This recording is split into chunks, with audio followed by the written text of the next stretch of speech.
Welcome to the USAID Community, Family, and Youth Resilience Program's Regional Learning Exchange. My name is Enrique Roig, and I'm the Director for Citizen Security at Creative Associates. So today I'm going to share with you the public health approach to violence prevention that we have been using as a foundation of our community-based violence prevention programs worldwide. At the heart of this approach is treating violence like an infectious disease and applying evidence-based interventions to prevent, mitigate, and stop its spread.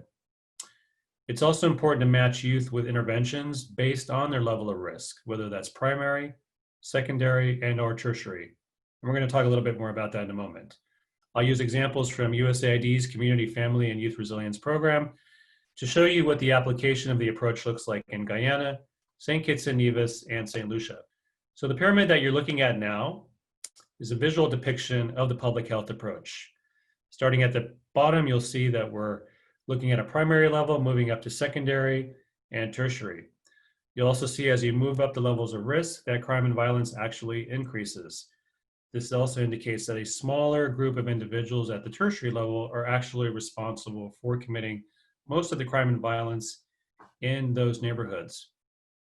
Those youth who are at a primary level of risk that happen to live in a hotspot area could become victims of crime and violence or could themselves commit delinquent behaviors.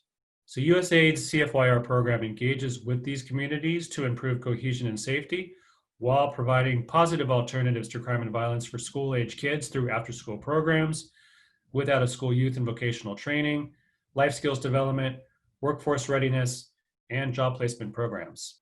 Those youth at a secondary level of risk, because of individual risk factors, they may have a foot in the door of joining a gang or committing delinquent behavior. Here we've worked with a family-based model of intervention where we've been able to reduce risk factors among 73% of the youth who have participated along with their family members in 12 months of targeted counseling aimed at creating positive changes through improving how those families function. The governments of Guyana, St. Kitts and Nevis will be taking on this important work after CFYR closes out.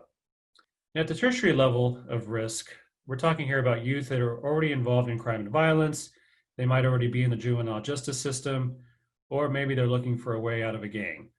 In Guyana, our work at the tertiary level was to support administrative reforms in the juvenile justice system. So we've been using data to identify risk levels, protective factors that can help mitigate delinquent behavior, like stealing, drug use, or joining gangs, and to better understand where violence is taking place. Global statistics show that it's a very small percentage of individuals who actually commit violence and that they're generally concentrated in small geographic areas. So we like to say that violence tends to be sticky. This is why it's important to focus on places, people, and behavior when we're doing this work. So targeting individuals and those locations can have a significant impact in breaking those wider endemic cycles of violence. Through our work on CFYR and around the world, we've seen that the public health approach to youth violence prevention provides a balance to the work typically done by law enforcement and can serve as a highly effective alternative to incarceration and the use of punitive measures. USAID is a very strong advocate of using the public health approach to violence prevention, and we hope that this webinar series will demonstrate its value in violence prevention programs going forward. Thank you very much.